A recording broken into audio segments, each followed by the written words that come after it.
Hey everybody, welcome to the Honey and Absinthe After Hours Podcast. My name is Janet. I'm Vincent, and this is a podcast where we talk about all things art, whatever's on our mind. So, yeah. And today we will be going into more detail and elaborating about why I decided to quit my job at Disney. Right. So you made a big old video about you leaving animation. I'm sure there's going to be a link on the bottom below.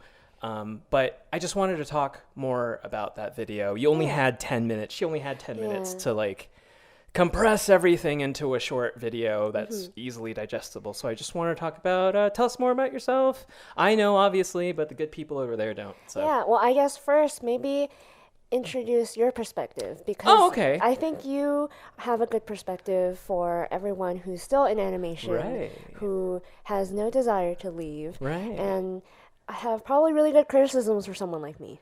No, I understand where you're coming from, but I love working in animation, and I'm not just saying that. I don't know, you will never know, but I love working in animation. The show that I'm on is fantastic. Most of the experiences I've had working, I've been working for about 3.5, for about as long as you. Yeah. We kind of broke in at the same time. And I've had a completely different sort of journey than you, specifically because I'm a background designer / painter at this point. And you're a story person. Yeah.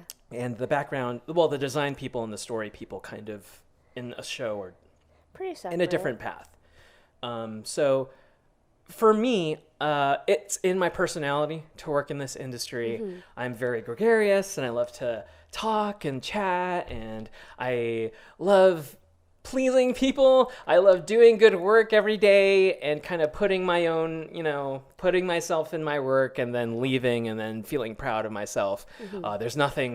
There's no better feeling for me than, hearing my art director go, "Good job, Vincent. You did good today." And I'm like, "Thank you. I'm glad you noticed." So yeah, that's me. And there are plenty of people like me in animation. I think it's the norm. It's the norm, and it's in our personalities. A lot of us are professional schmoozers. We know how to kind of, make connections and all that stuff. But that might not be what you want or what you need in a creative life, which I assume a lot of the listeners that we have are kind of going on their creative journey or trying something. to figure out which category they fall into, either you or me. And I'm sure your art school is telling you that animation is the only way. That's not true. It's not the only way to make money. But, the schools have to make money too. So they say stuff like that. And they want the best for you. They want you to make money, and it's the most visible option out there. So yeah. So now that I'm with some of you people who are really into animation, there's you. Yeah. Who you used to be like me. Yeah. At least hopeful, for the industry and stuff. Yeah, well, I went to art school not actually to become an animation artist, but to be an artist, period, to make money with art. And school told me, well, your best option is animation at the time. And that's what fit me the best compared to game art and other things. So I set my sights on animation, but animation wasn't the end goal. Even to be a director or a showrunner wasn't necessarily the end goal either. We went to art school, and a lot of the hint is, we have an aptitude to draw and design and make creative stuff. Yeah. But, there's so many paths. We could make comics. We could do illustrations for editorial. We could do animation. We could, be our own designer or something. So there's a lot of paths, but especially when you're in art school, especially your first year or something, you're sort of figuring things out. Yeah. Same as I assume all colleges are. But for me, I wanted to always make my own company and to have my own business and to tell stories, whether it's to make my own film or comic or whatever it is. I want to do all of the above. And I thought the best stepping stone for that was animation, because eventually I figured out I wanted to be a director and showrunner, because that would teach me the best skills that I needed in order to be able to be a good storyteller. And your goals, they involved a lot of you kind of having control over whatever creative endeavor it's going to be. Yeah. That's why you wanted to be a director. You didn't want to be the person who gets to be told, hey, you need to design this, which is what I love. I love being told what to do, when to do it, how to do it, and then at the end of it, doing a good job, and then hearing, good job, Vincent. Oh, it's the best. Yeah, I don't care at all. I don't have any value. That. I don't get any satisfaction with compliments at all, actually.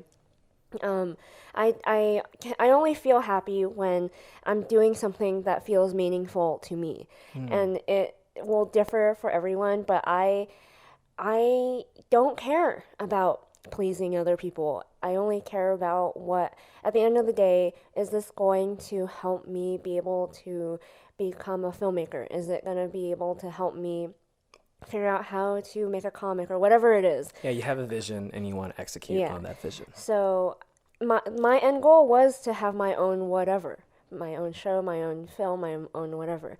And I'm also someone who there goes the cats again. Yeah, the cats. I'm also someone that doesn't love compromising. I actually really hate it. And I think anyone who's ever worked in a group project with me or whatever know that about me. And that's the thing in our industry. It's a lot of compromising at the end of the day. Even when you're a director or showrunner, which we can get into later, but I don't like compromising, especially something like my ideas, my babies. Mm-hmm.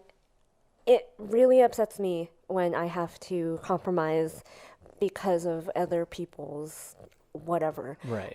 So I thought if I could become a director or showrunner, climb that animation ladder, I will be able to get that kind of freedom. So after I graduated, I thought that was the only path. I didn't think that there was any other way but to get hired in animation. And when you graduated, you had offers up the wazoo. No. You had, remember? You had so many opportunities. For a hot second, everybody was like, hey, we're interested in what you did. You did an animatic for your graduation thing. It seemed like people really resonated with my original IPs and my ideas. Most people don't submit animatics and original IPs to companies when they apply for like a storyboarding position. Mm-hmm. It's actually very unusual, and at least to the degree that I did it, and it really got me noticed, which is what also told me like, oh, so you're heading in a good direction. Yeah, like if people are noticing my ideas, it means that I will be valued and people will listen to me eventually, and. I got a lot of interest right before I graduated, and all of them fell through. Right. I think I got one almost job offer. Yeah, I became a finalist and semi-finalist in a lot of different like art apprenticeship programs and stuff like that. But like they all fell through, and that gave me hope though. I thought I was so close to getting in until I started doing test after test and kept getting rejected for like an entire year. So the year is 2015. And November comes along. CTN, the Creative Talent Network, I'm sure a lot of you know, is a convention where a lot of the industry people hang out. At the time, CTN 2015, you had a portfolio to shop that you had post-graduation. And I remember we had a table, and I was just there for support. Yeah. Like I didn't really I was at a theme park design job. Yeah. But you really, really, really wanted to break in. I recently graduated. All those opportunities fell through. And for that entire year, I was testing and getting rejected. So I was at my breaking point, my desperation point of like, I want this so bad. You shopped your portfolio to so many different studios. Well, I had gotten my portfolio picked for a bunch of different studios to talk to me. They wanted to potentially hire me, or maybe they just were going through the motions and interviewing a bunch of people. You had a few interviews. That's right. I remember. But in order to prepare, I also went out of my way to get portfolio reviews from people who who are just offering portfolio reviews at their table. So like, this particular portfolio review was from Sony, and this man was so cruel to me. He looked at my work that I had prepared all year for, and he told me that essentially that I had to go back to school. After you graduated school. A year after I graduated, after I had almost gotten hired so many times, he told me I'm not good enough and I need to go back to school. So that's strike one. You're like, oh, this isn't going so great. Yeah, and if I hadn't been at my breaking point right then and there, I don't think it would have affected me. Usually that kind of stuff doesn't. No, it doesn't. But because I had been rejected probably over 20 times and I was so desperate to get in, it broke me. Yeah, so for the people listening who are in art college, it's really difficult. It's really difficult to break in, and a lot of people are going to tell you all sorts of BS about why this isn't good or that isn't good. Yeah. A lot of the time when people kind of show up for CTN, the people who show up for these studios, they don't even want to be there. No, a lot of the time. A lot of times they're just paid. Yeah. They're paid to be there and to represent the studio. They're not there to hire you. Yeah. They're not even there to even... Sometimes people give you really bad portfolio reviews because they're having a bad day. I don't know. It doesn't really... Yeah, so it's sort of like a crapshoot. Yeah. Whether you get something good or bad, it doesn't really matter. You ask like 5 different people, they're all going to say something different. It's still really good and a healthy thing to visit an animation convention or whatever it is. But a lot of the times you kind of have to sift through people who kind of care to see your stuff and are there to just, check out. Yeah. But anyway, your first... portfolio review at CTN didn't go so great. Yeah. And then you had another interview, I think they have this program called Raising the Bar. Yeah. I think you had a few more. You had one with DreamWorks, I think. I had one with DreamWorks and I had one with Disney. Mm-hmm. DreamWorks was earlier in the day and it went Both were very fruitful. Yeah. Yeah. They were all really helpful because they chose me. I didn't just walk up to them and ask them for a portfolio review. But my interview with Disney was after this really awful portfolio review. And I was so shooken up. I was crying. Like I was trying so hard to hold it in. And I'm not someone that enjoys letting other people see me cry. Sure. Like I don't like that. But I remember like a friend and you were like saw me just really, really upset. I remember that friend really telling you it's going to be okay. Yeah. And we'll talk about it later, blah, blah, blah. And I remember holding you at the parking lot, telling you everything's going to be okay. Yeah, because I literally had to you're really talented. Pull myself together in 5 minutes for my next interview. Yeah. So I needed to kind of give you a pep talk. Yeah. Be like, you're going to be okay. And everything's going to be fine. I was, I think, still recovering during that interview. I think the recruiter could tell. Mm-hmm. So he went particularly nice on me. But he was also like... I don't remember much from that interview because I was still like too shooken up, and that will always be in my memory because it like solidified.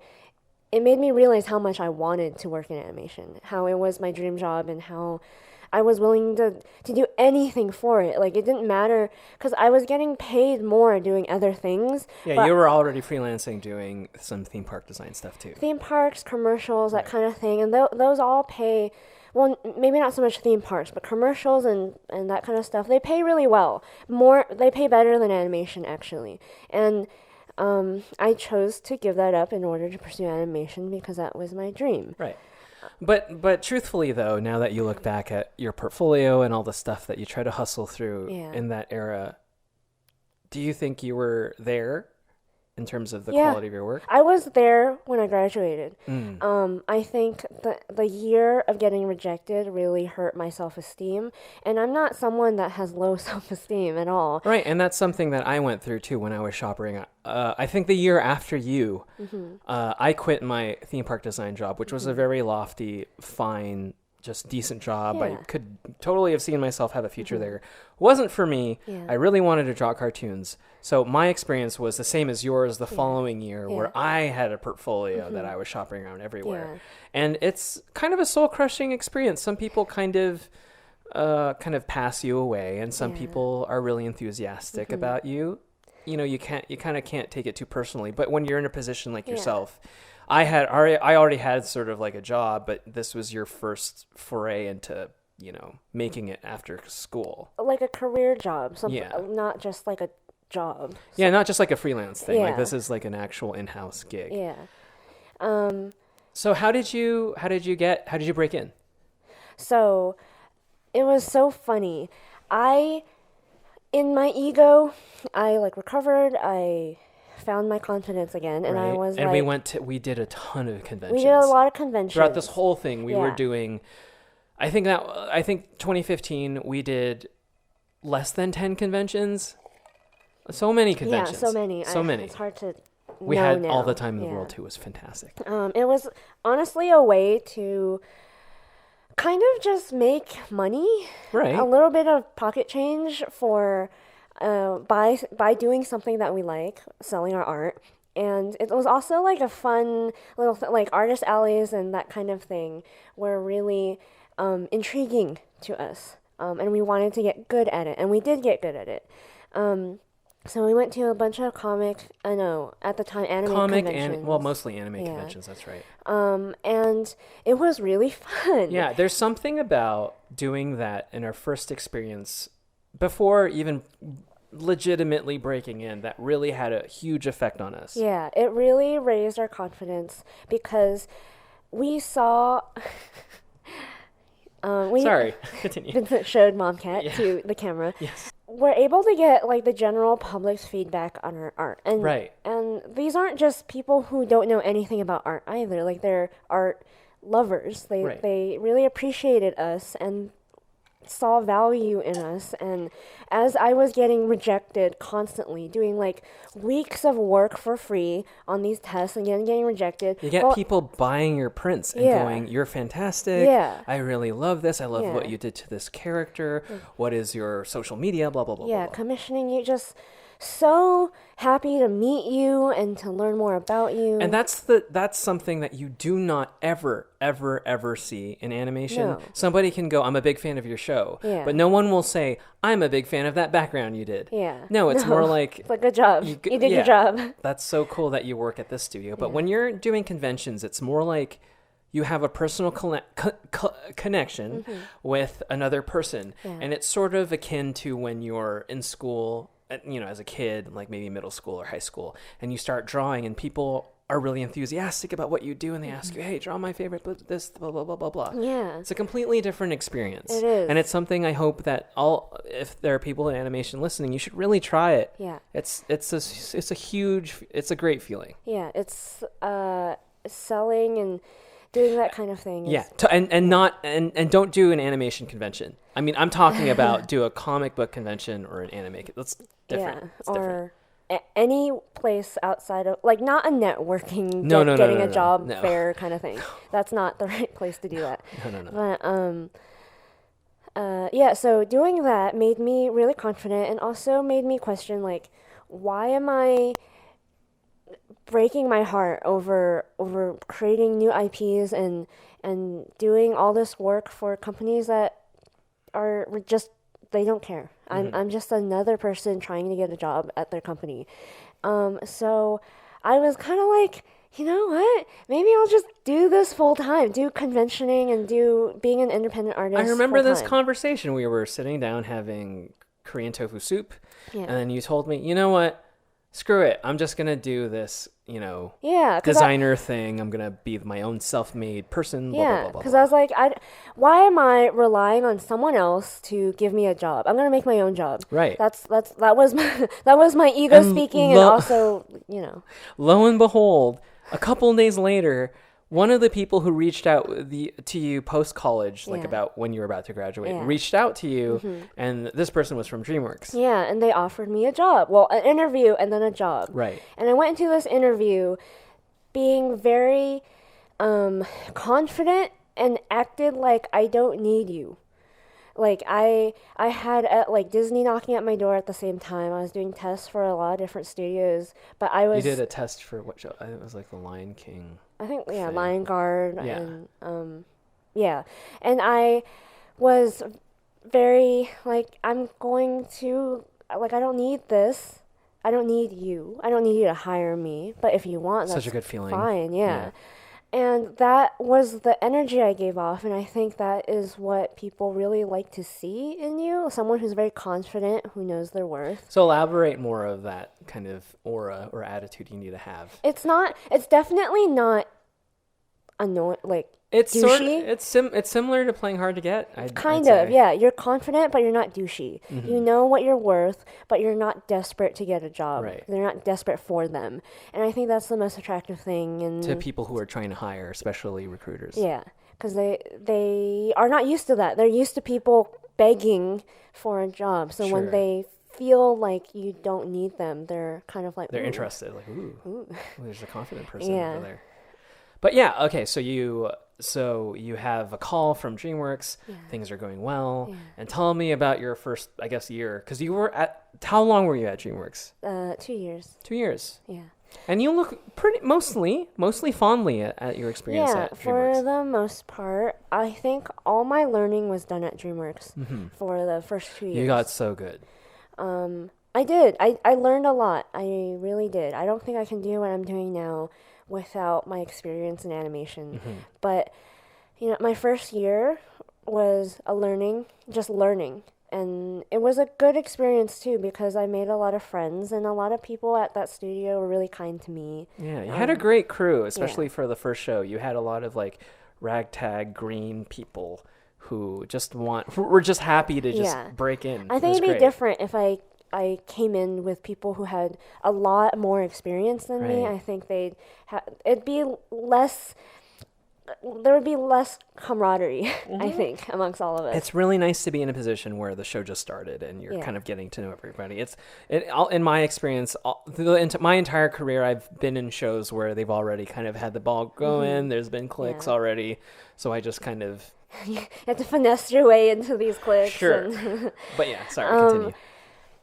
And then my second year was me trying to get placed on another show, and I was put on this thing called Hub at DreamWorks, where I was basically everyone's revisionist, whoever needed help on all of the shows. So this was a fantastic time for you to train, basically, and kind of, plug yourself into different shows and different work environments and different people. Yeah, it was a great opportunity to really know what kind of director I wanted to work for, what kind of show I wanted to work on, and seeing the different dynamics and how each show is structured, and also learning how to fit each director's mold, because I think a lot of people don't realize that when you have a boss, each boss is different, and you can't expect yourself to be perfect for that boss immediately. There's a learning curve for both of you. Both of you have to sign up for learning how the other person is. So for a lot of people who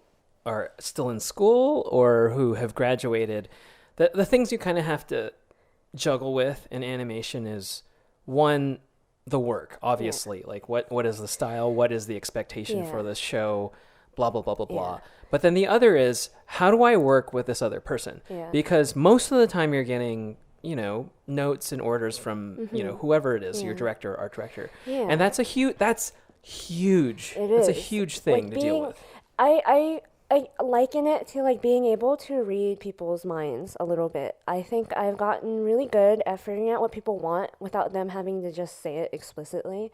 Like one of my favorite questions to ask people is, so how do you like my drawings to look?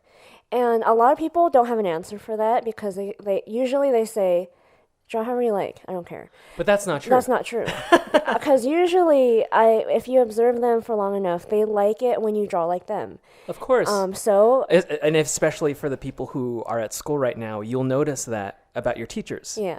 If you just draw like them, they'll give you an A most of the time. That's how you get an A in art school, everybody. On easy mode. Like don't try to. No, we don't recommend that, because there's so much more to learn if you go beyond that. Yeah. But if you want a B, if you're a B student like me, Just do whatever the teacher wants and expects. You're going to be golden. Yeah.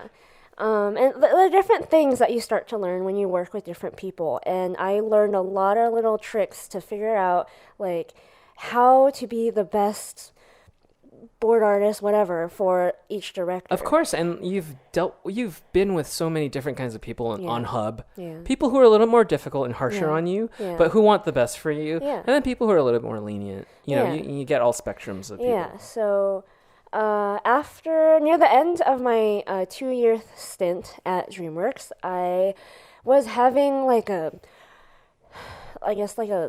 quarter life crisis where I felt like, okay, one of my coworkers or person I sat next to at work was telling me that, like, oh, you have all this cool stuff going on with Honey and Absinthe and going to conventions, all this stuff.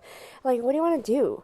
And do you want to be a board artist, director, whatever? And I was like, I don't know. I honestly, I like both. Like, I really want to be. This whole time you were at DreamWorks, you were, by day doing DreamWorks stuff, and by night doing Honey and Absinthe stuff. Yeah. And I said, I don't know. I really like boarding. I really, really enjoy it. And I wouldn't mind being a storyboard artist, but I'm really anxious about what that means in terms of my creative energy and taking up my time. Like, board artists are typically known to be overworked most of the time. So I would have to give up. I remember we were driving right past DreamWorks TV, and there was like a guy crossing the street, and you were like, and it was like 8 or 7. Oh, yeah. I was like, hey. 8 or 9 o'clock, and it's like, hey, it's my director. Yeah. It's my coworker. That happens all the time. And it's like after we had dinner and we're ready to go home and relax, just go to sleep. Yeah. And then it's 8 or 9 p.m. and we're like, hey. Some poor soul is like hauling their bag to the parking lot. Yeah, from work to go home. And I knew I had to give up going to conventions and selling the work I do outside of storyboarding. I had to give all of that up. I knew I couldn't be the kind of board artist that I wanted to be, like an excellent board artist, and be an excellent business artist person.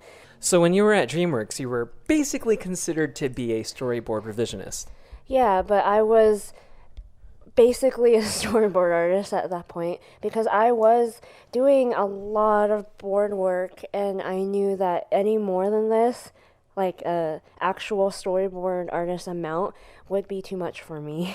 Well, I mean, I guess quickly explain kind of the difference between the two and how the studio likes to, Yeah, so a storyboard artist draws the storyboards, and depending on the size of the crew, you are given a certain amount of script pages in order to board. And a story revisionist works directly with the director after the board artist has done their job to fix anything they didn't have time to fix, or script changes because the script's not always set in stone once the board artist starts, or to just make it better, essentially. Oh, okay. Sometimes that's my job, to make things better. But essentially you were being called a storyboard revisionist at DreamWorks, but you were basically a storyboard artist. Yeah. You were drawing the frames from beginning to end, right? Yeah, there are a lot of times I have to redo entire sequences and stuff like that, and that's basically the job. But near the end, I was doing a lot more than I think a lot of revisionists tend to do. Certain directors took you under their wing and taught you so much stuff. Yeah, it was great. So you were, at this point, 2 years, almost the end of 2 years, you're ready to be a storyboard artist. Yeah, and I kind of had to choose whether or not I wanted to be. And what ended up happening in my next 2 years, my show I thought at the time was ending. We were it was in the air where my show at the time was going to be picked up for another season, or if I needed to find work. So instead of just waiting to see if I'm going to be let go or not, I went and found work. You gotta see what's out there. Yeah. Right? And I found work at Disney. They were going to pay me more. And it wasn't very clear what I was being hired for, actually. I remember they said something like, you're going to be a revisionist, but maybe someday. No, they were like, a storyboard artist. This is it seems like you have the skills of a board artist. And I was like, okay. Seems. Okay. What does that mean? Am I being hired as a board artist or revisionist? Turns out they hired me as a revisionist. Which was fine. At least which is fine. Yeah. It's actually what I wanted because. And the show you were gonna go on is what? DuckTales. Which is comprised of a crew from your favorite show, which is what? Gravity Falls. Yeah, and just as a small little tangent, when we first started dating, you were huge into Gravity Falls. Yeah. She had a Gravity Falls hat. She had a Gravity Falls shirt. Yeah. I didn't really care much for the show, but I was really happy for her to, be a part of this thing. Yeah. The reason why I decided to continue going with animation and not to, right then and there, 2 years ago, to quit and do my own thing was because I was offered that job. Because these truly were my idols, and I was getting paid, more. I was getting paid more at Disney, and how can you say no to a Disney job? It's like kind of... You were this close also throughout your entire kind of searching for a job thing. Mm-hmm. You were this close to getting with Disney too, so Yeah. it was sort of like this had to happen. Yeah, kind of I had several offers from Disney throughout the years of doing testing, and they kept falling through until eventually I got hired on DuckTales.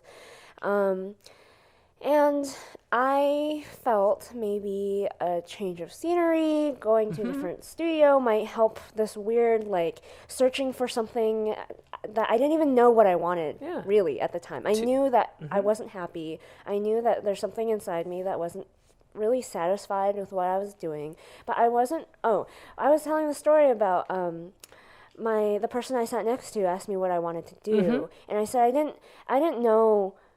I kind of wanted to do both. I wanted to have my own business and to be a board artist, but I know that I'm gonna have to give one of them up one day, and I just don't know which one I'm going to pick. And he said, "You're gonna need to decide, or else the universe will decide for you."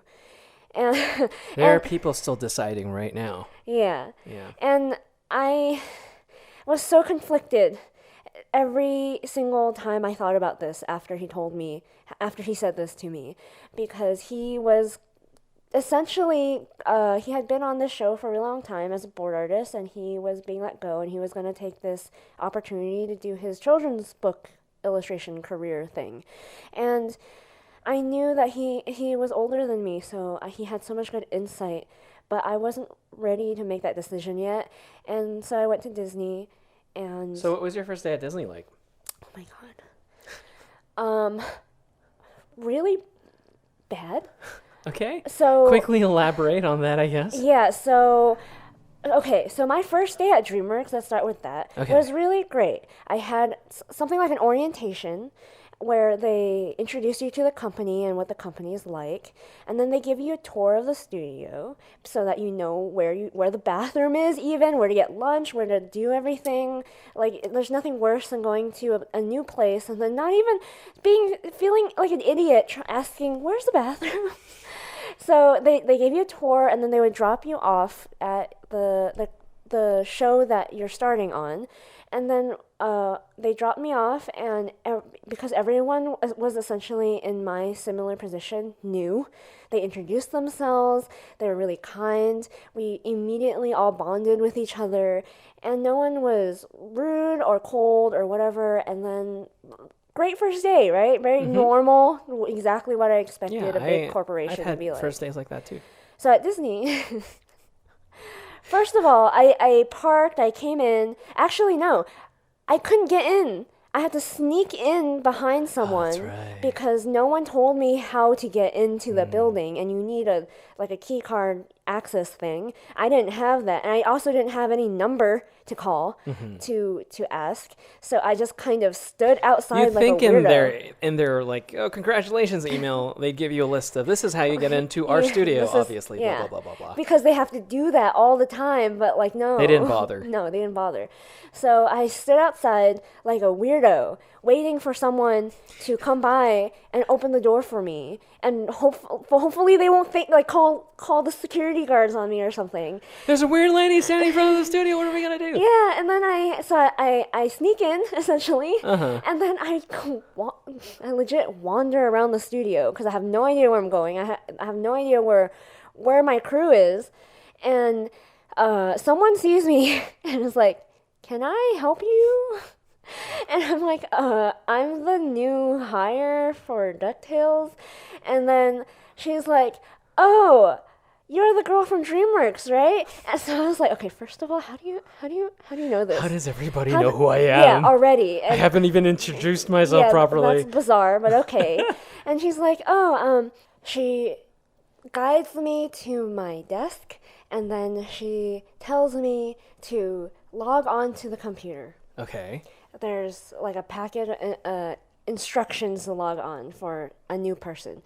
And logging on, I need a phone, and at my desk I didn't have a phone.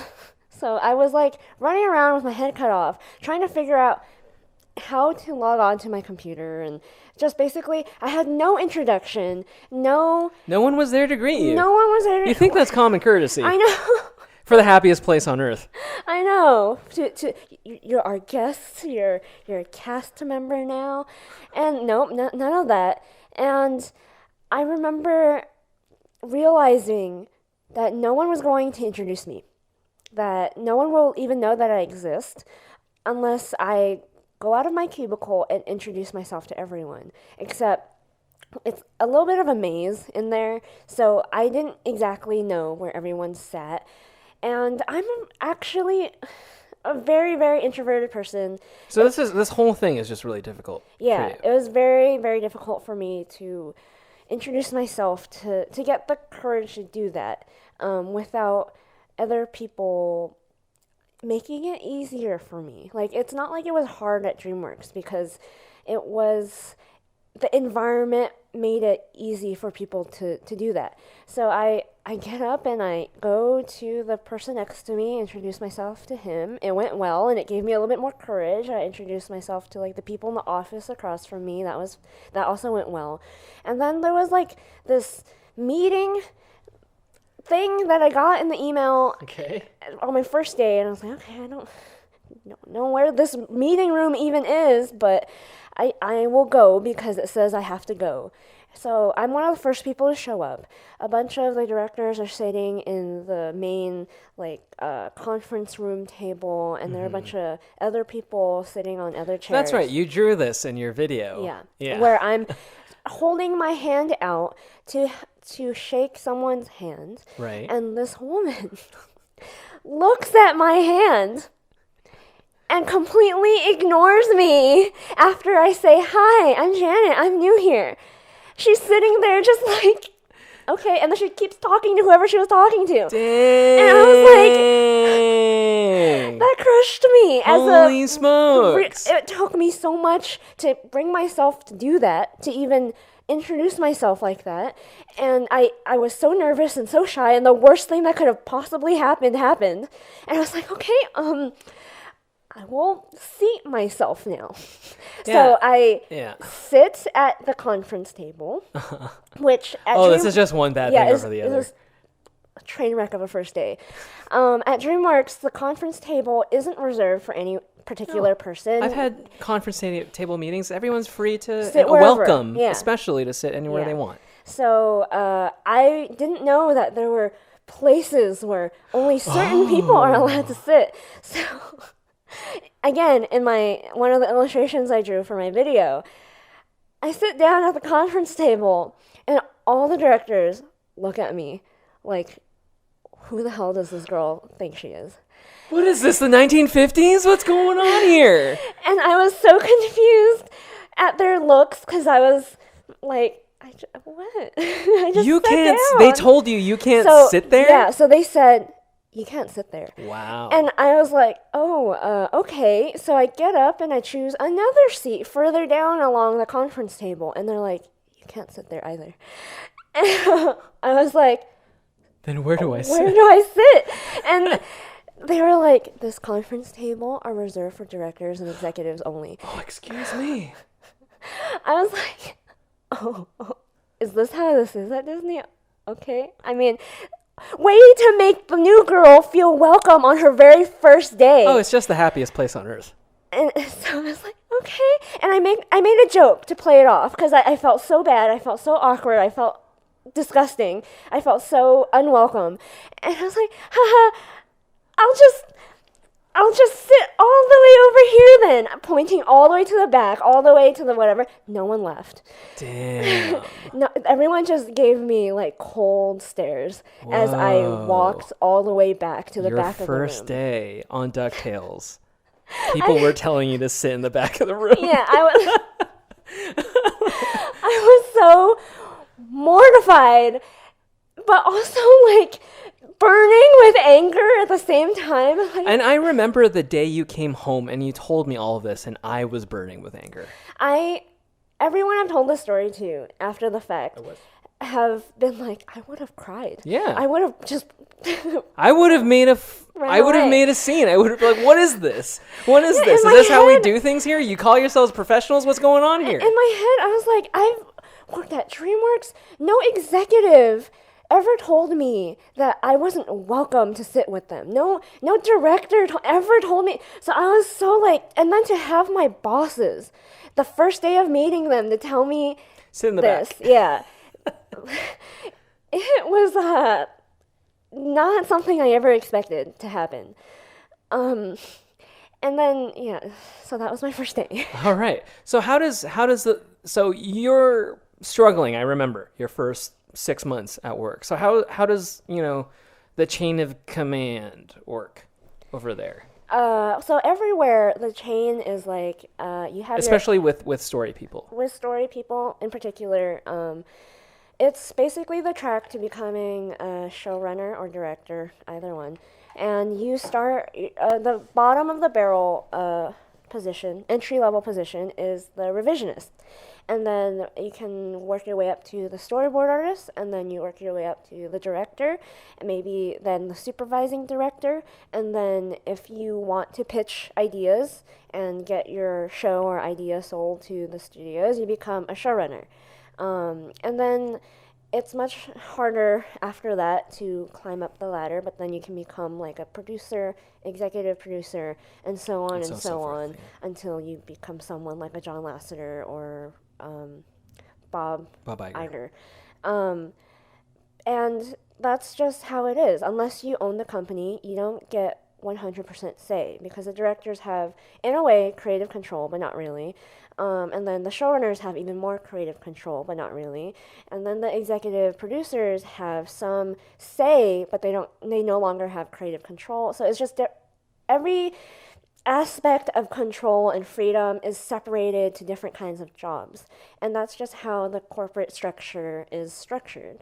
So you have minimum amount of freedom, and then more freedom, but never complete freedom. Never like everything. Even when you're a showrunner, it seems. Yeah. Which is why I realized that this is not at all what I expected. Because what I thought was, if you have the ideas, you become like an auteur. They trust you. You are the person who brought this idea to them, so they will let you make your vision happen. But that's actually not the case. Especially the bigger the corporation, the more this is true. But that's even the smaller the corporation, that can still exist too. And so I realized that I'm never going to have the kind of freedom that I want to do the things that I want to do unless I actually just go and do it on my own. And you really wanted to be a director too. Yeah. Because you thought it would have autonomy, you thought you'd have control over something, but do they? No, like a lot of the times the directors in a way are like a super revisionist. The best ones don't draw anymore. Because they trust their revisionists and their board artists to draw. And like tacticians, they're commanders. Yeah, they have all the skills that a revisionist or a board artist has, but they are there to lead everyone and to make the episode or whatever happen. But that's not to say that they come up with the ideas. That's the showrunner or the writer or whatever. And even the showrunner, like they don't necessarily, they have to answer to a lot of other external things as well, like the executives and that kind of thing. So no one person in a corporation will ever have the kind of freedom to make a show exactly the way they want it ever. So when things go bad, like the episode's not so good, it's not received well, or whatever, who's to blame? Is it the director? Whoever is most visible. So the directors usually. Like you hear whatever, Star Wars, whatever, do bad. Oh, it's all Rian Johnson's fault. Yeah, it's all so-and-so's fault when, like, you know, Bob Iger saw it and was okay with it. Actually, like, the executives actually really Kathleen liked. Kennedy saw it. Yeah. Bob Iger saw it. Yeah, they approved it. Maybe And they have the luxury of doing what when the movie isn't so good? they disappearing and being like, oh, it's all so-and-so's fault. It's the director's fault. When, like, they're just the person trying to make the movie. Doesn't mean they chose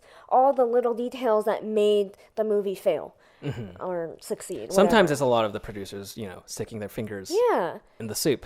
And what sucks, though, is, like, as a director or showrunner, you still have to own up to it. So when you go to And that's awful, Comic-Cons or yeah. whatever, and you're complaining to them and you're, like, ranting or whatever, they have to deal with all of that, all the criticism and the vitriol thrown at them, whereas the executives and the producers, they get to kind of fade into the background and not get fired.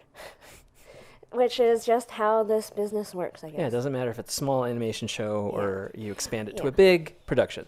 Which is fine if you actually had the freedom and you did have ownership of all those choices.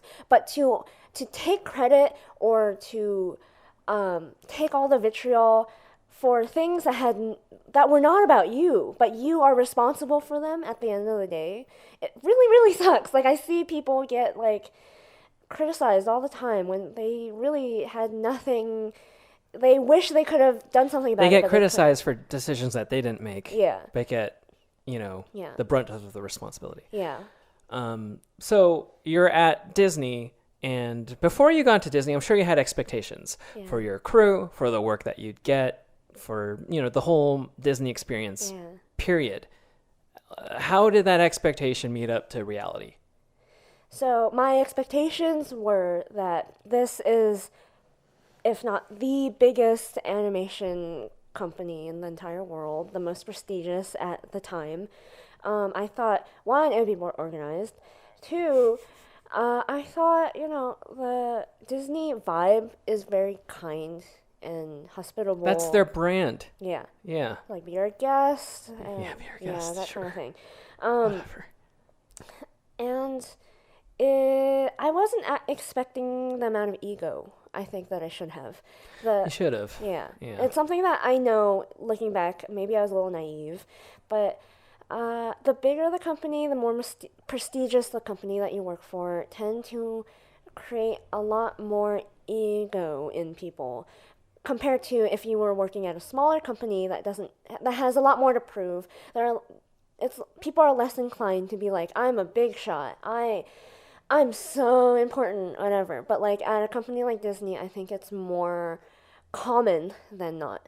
And because I wasn't expecting it, being treated like I am nothing, because I was a revisionist rather than the higher up in the ladder you go, the more respect you are given. But it's always on, like, a surface level. Like, everyone's trying to either kiss up or to keep their jobs or whatever. Everyone's just trying to stay employed at the end of the day. At the end of the day. People can schmooze up to people in their offices and all of that stuff. It's at the end of the day, it's not like they want your companionship. Yeah, you don't know who's truly friends with anyone. Right. If anyone is actually friends at all.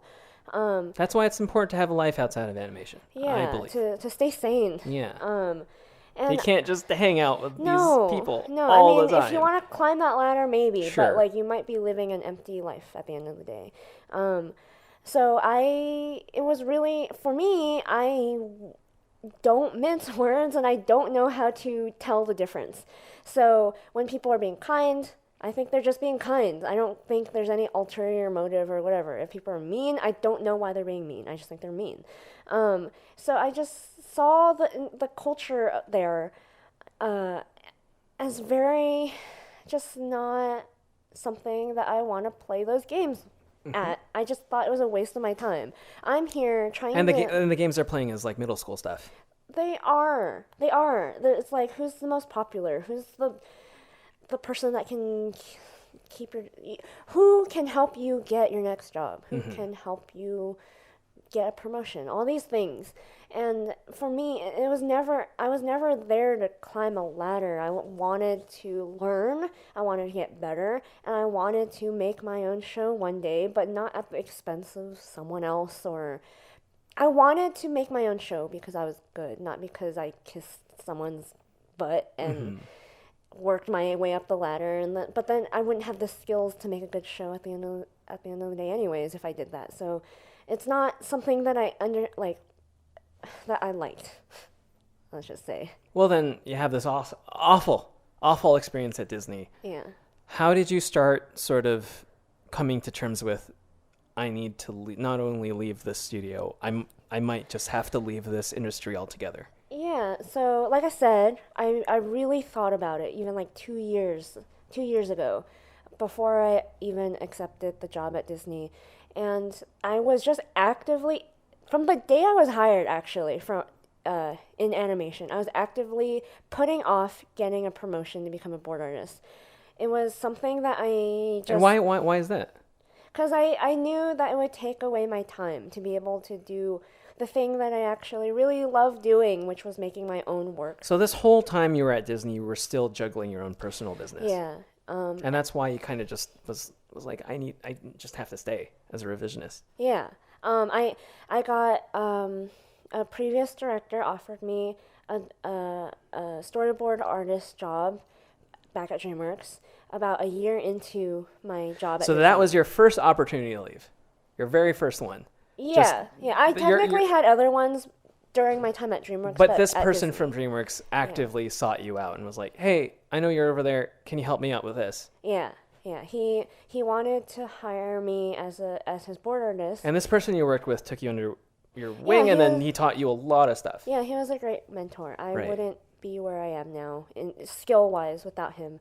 Your skills totally jumped after you worked with this person. And I have so much respect for him. But I think without thinking, I rejected it. I told him no because I think my subconscious knew better than I did that I didn't want it. That I wasn't going to give up my side hustle in order to get a promotion, which is very different from what I would have done even like 2 years prior. So what are your other offers that you've had in your being at Disney? Yeah, about a year and a half into my job at Disney, we found out that my assignment was ending. So the HR people at Disney tried to do a really good job about getting us hired on a different show so they don't have to let us go. And this other show, a show that when it was announced, I really wanted to work for because it... And which show is this and why? I don't know if I can say. Oh, okay. Or if I should say. But the reason... Well, describe it because it really felt like it was in your wheelhouse. It was a horror animated children's TV show. Okay. And it's something that, like, I actually came up with an IP very, very similar to this show. Around when I graduated. It was my graduating IP thing. Grad show thing. Personal project thing. Yeah. And I really liked... This has always been like my thesis that like Western cartoons should be more like anime in that... And because you and I are big into anime. Yeah, and we're not even remotely into Western cartoons. Yes, we just pretend to be. Yeah, there should be cartoons that are aimed at an older audience without being like a Family Guy, Simpsons, late night sitcom TV show. They can be action adventure, sci-fi, whatever, aimed at an older audience, at a more mature audience, and I don't think we should shy away from that simply because cartoons here in the West is considered just for kids. And when I saw this, I felt, dang, this person got this show made. The show that I wanted to pitch and make. but I was just too young and inexperienced to do it. So I was like, I want to work on that show, and I got like an opportunity. So you wanted to work on the show? I wanted to work on the show. Pre-Disney though. Yeah, when it was just announced. But then they offered it to you. Yeah, they offered a position on that show. How did they phrase it? It was like, oh, would you love to test for a position on the show? And at that point, I was done with testing, and I didn't want to anymore. It's not what I wanted anymore. I wanted my own thing by now, and I wanted to go out and do my business and see where that goes. And then, so I said no to that one as well. And then that's when I made the decision to go all in. Like, no plan B. This is what I'm doing. I'm quitting, and I'm going to do my business because I don't want to regret it. And then about a week before my assignment was over at Disney, I was offered, again by Disney, a storyboarding position on another show. This time it was a promotion. And so they were offering you a storyboard position. Yeah. This wasn't just revisionist stuff. No. This is them being like, okay, we're going to level you up here. Yeah. Okay. Like, maybe this is what she wants. Yeah. maybe this is what will get her to stay. Yeah. So I decided, like, no, it's fine. I have other commitments. I would have loved to see the face on the person who sent that. I was like, no, I've decided that I have other commitments, and I left it as vague as that. And I think I left them wondering, like, because they didn't respond to you. No. At all. Usually they respond to me. They usually say, oh, okay, yeah. blah, blah, blah, blah. Yeah. But this time... they were so like, this girl, what is her game? What does she want? What does she want? What can we offer her? Did she get poached? What is going on here? So damn it, Netflix! And I guess the coordinator, I'm not entirely sure her title. She comes up to me like that Friday or Thursday, like right before I'm about to leave. So you're about to leave right now. I'm about to leave. I'm excited, a little bit anxious about I've never seen you so happy. Yeah, and it's pretty crazy. She was like, so what are your plans? What are you doing after? Like, trying to hint or trying to, like, dig for information. And I felt like at that point, I have to... The jig is up. Yeah, I have to come out with it. Yeah. Or else they will be forever, I don't know, upset, I don't know. And so I told her I'm going to go start my own business. Or, like, pursue my business. And she was, like, thrown for a loop. She did not expect that coming. She thought I was going to be like, oh, I'm going to Netflix, whatever. But first they offered you to stay at DuckTales longer, right? Yeah, after that, though. Well, they had already extended me. But, like, after she asked that, I went to another meeting, and then they wanted to extend me longer because they realized, we can't keep her. She's made up her mind. And it's not something as simple as she's getting poached. We can't just offer her more, offer a promotion. And so... Our usual tricks don't work this time, I know! So I was like... They asked if I want to be extended. I was like, no. I don't want to be extended again. I remember telling you, too, I bet you $100 that they're going to try to extend you at the very last minute. Yeah, and I was like, no, they already did that. No, and I'm like, oh, they will do it again. And then they tried to extend me again. And I was like, no, I can't post. Like, I'm dying on the inside every day. Every day, every time you would wake up, you'd just be in awful mood. Yeah. All that stuff. So I left after a lot of kicking and screaming from Disney. Like, please don't go. Please leave me alone. Yeah. Please, it's almost like playing hard to get. Yeah, like, if I knew... They don't know what they got until you're trying to leave. If I knew that this is what I had to do in order to... You would have done this from the start. I would have, like, the first year I was at DreamWorks, I've been like, see ya! I'm gonna, like, do my own thing. I'm like, wait. We like you. We like you. We'll give you whatever you want. But, you know. Yeah. So, I mean, like, at the end of your video, you said something like, and I think that, to me, was the best part of the video, because it makes everything worth it. It kind of encapsulates the whole thing in this one really nice package. And it said, if you said something like, if you didn't do this, you would regret it for the rest of your life. Yeah. I liken it to playing poker. Sure. And we like playing poker. yeah, and it's taught me a lot about risk assessment.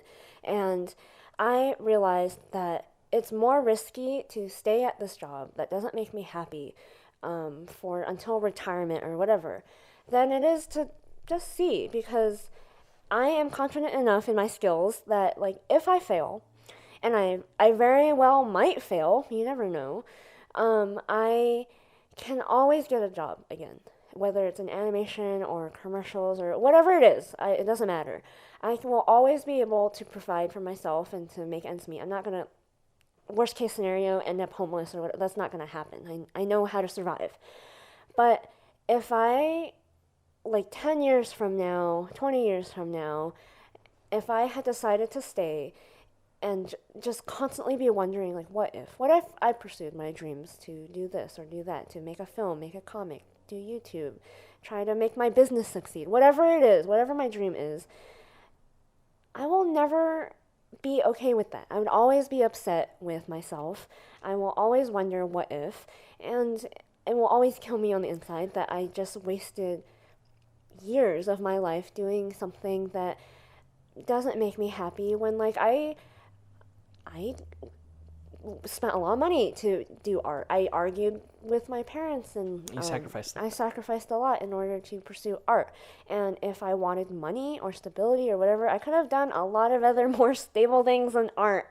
But if I decided I wanted to pursue art because it would make me happy, what is the point in being unhappy in a career doing art when I could do art, but in a different way that makes me 100 times happier? And a lot of the people listening will probably be surprised about how many people in animation who share a tiny little dream. Like, I want to make a comic. I want to make my own personal animation. I want to make a children's book or something. Everyone who has dreams in animation has something that they really, really want to do, but then they give themselves all sorts of excuses of why what I'm doing right now is great, it's lofty, it's comfy, and I do not want to put myself out there and do something really, really risky. I have a steady paycheck. I have nice health care. The union has benefits for me. Everything's going to be fine. Yeah. One of the scariest things to me is I really respect people who are older than me. And they're my favorite people in animation. Yeah. And I look at them as role models, and also sometimes as what I don't want to be one day. And there are people that are so talented and so full of creativity or whatever because they have a lot of things, like a house, a mortgage, children, Mouths whatever. to feed, yeah. They never took the risk to pursue this thing that I always see them wanting to do, whether it's a comic or whatever it is. And they're just kind of resigned to their fate. They're much older, so it's a lot riskier for them to drop everything, to give up everything, even though you still can at that age. It's just harder. And I see how unhappy they are, and I wonder to myself, like, why can't I'm going to be that one day if I don't make the decision eventually. I'm going to regret a lot of things in my life, and I was never one to live with regret ever. So I figured I might as well try now rather than later. It's going to be so much harder later, and let whatever happen. So the video has come out. We're recording this a couple days after. Yeah. But there's been a lot of people, sliding into your DMs and all of that kind of stuff. And also, on top of that, what are your plans for the future? At least I'll give the people listening a small little taste. So my intentions for all of this is to document me building my business as an artist, our business as an artist. And I also felt like it would also be my responsibility to teach people how I'm doing it. Because I am interested in a lot of things outside of art, including business, finance, and it's all. If you're not talking about art or movies or whatever it is, you're talking about finance and money and how to make the most amount of money efficiently.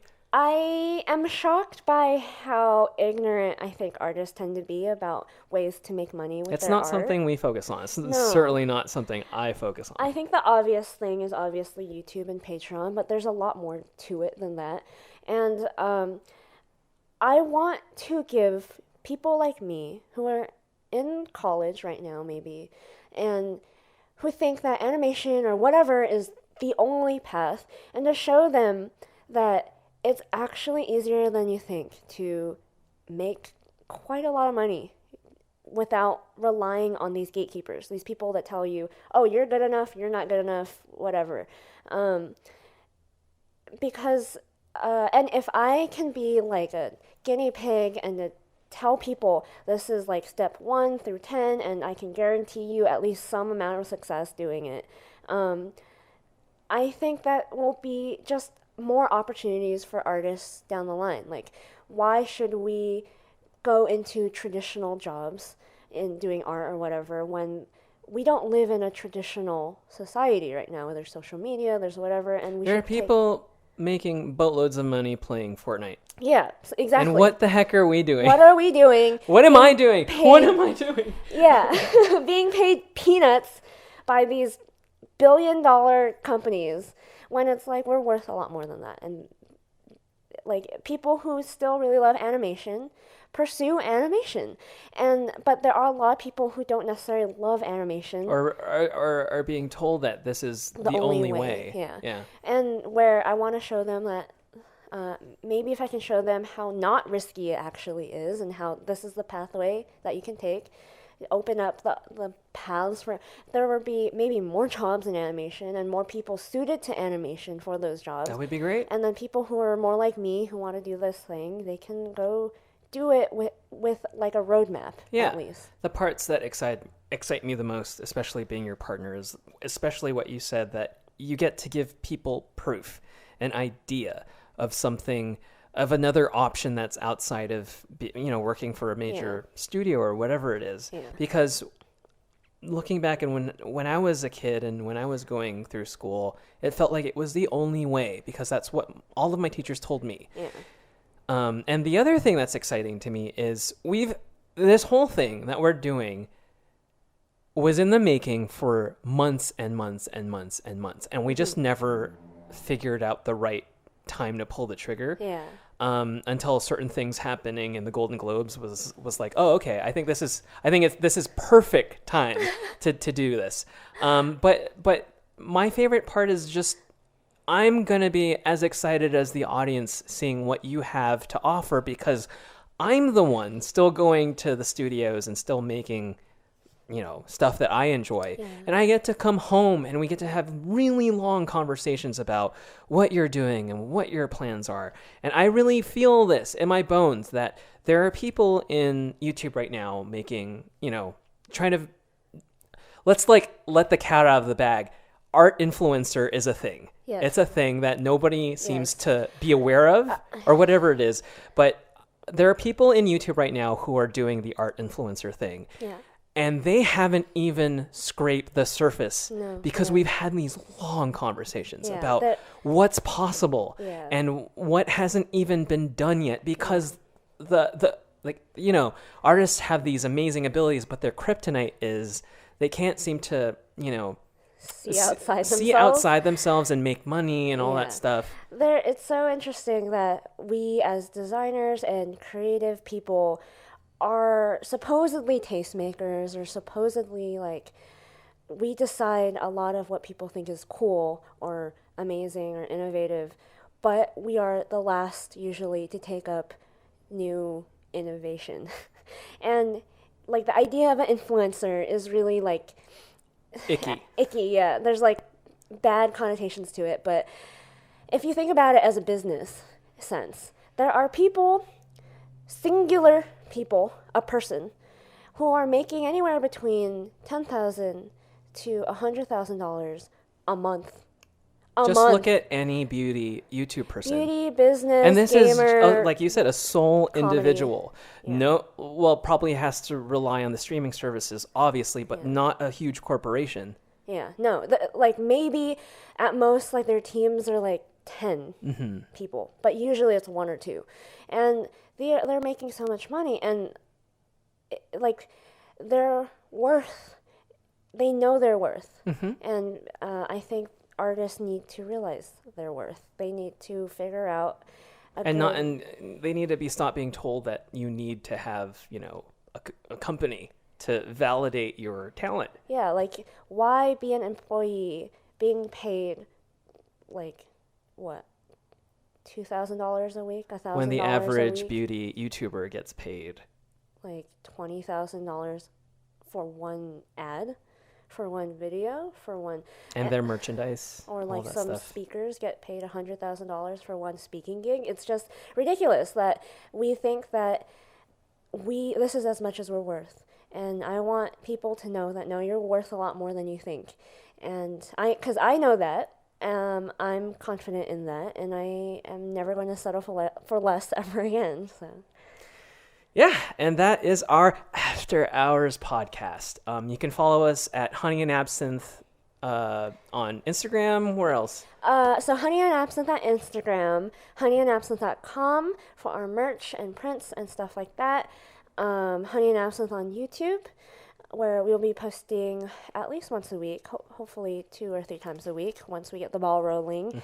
And Honey and Absinthe at TikTok. Yeah, which is our favorite app ever. Yeah, right now. it's so cool. Yeah. So yeah, catch us again. I don't know how many people are listening right now. I mean, who knows? You know. Yeah. We're just 2 people sitting on our couch. You know. No big deal. No big deal. Not like we're saying anything controversial. It's not like we're saying anything controversial. It's not like, you know, it's not like these big industries care. Yeah. You know, it's not like they feel self-conscious or anything, right? Anyway, enjoy. Have a good one, everybody. Bye-bye. Bye.